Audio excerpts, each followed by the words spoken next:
உங்ககிட்ட வேற என்னென்ன திறமைகள் இருக்கு? சென்னையில் இருக்கிற ஜீ தமிழோட சொல்வதெல்லாம் உண்மை நிகழ்ச்சியுடைய குழுவுக்கு ஒரு போன் கால் வர ஆரம்பிக்குது. அப்போ போன்ல யாருங்க, சீக்கிரம் சொல்லுங்க. ஆப்போசிட்ல பேசின அந்த நபர் தன்னுடைய பேர் நான் ஷின்சான் பேசுறேன்.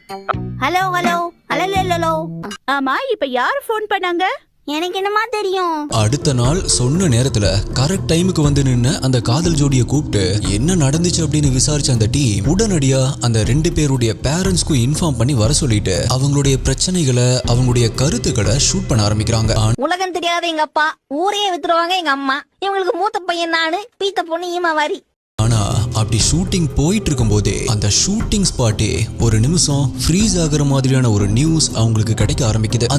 கொட்டி போக்கு போக்குன்னு குத்தி சக்கு சக்குன்னு மதிச்சு ஜங்கு ஜங்குன்னு குதிச்சு ஏத்தி ஏத்தி வெள்ளு வெளுத்து குத்துன்னு குத்தி கிழிச்சு உன்னை பஞ்சராக்கிற வேண்டாம், பீலா கரடி தலையா. அந்த நியூஸை கேட்ட உடனே அவங்களுக்கு அந்த நிகழ்ச்சியை கன்டினியூ பண்றதா இல்ல அப்படியே கேன்சல் பண்ணிடுறதா அப்படிங்கிற அளவுக்கு குழப்பம் வர ஆரம்பிச்சது.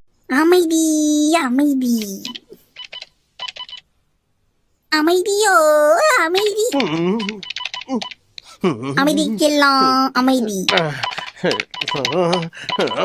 ஆனா அந்த அதிர்ச்சியான தகவலை அப்படியே ஷூட் பண்ணி பிராட்காஸ்ட் பண்ணலாம் அப்படிங்கிற முடிவுக்கு அவங்க வர ஆரம்பிக்கிறாங்க.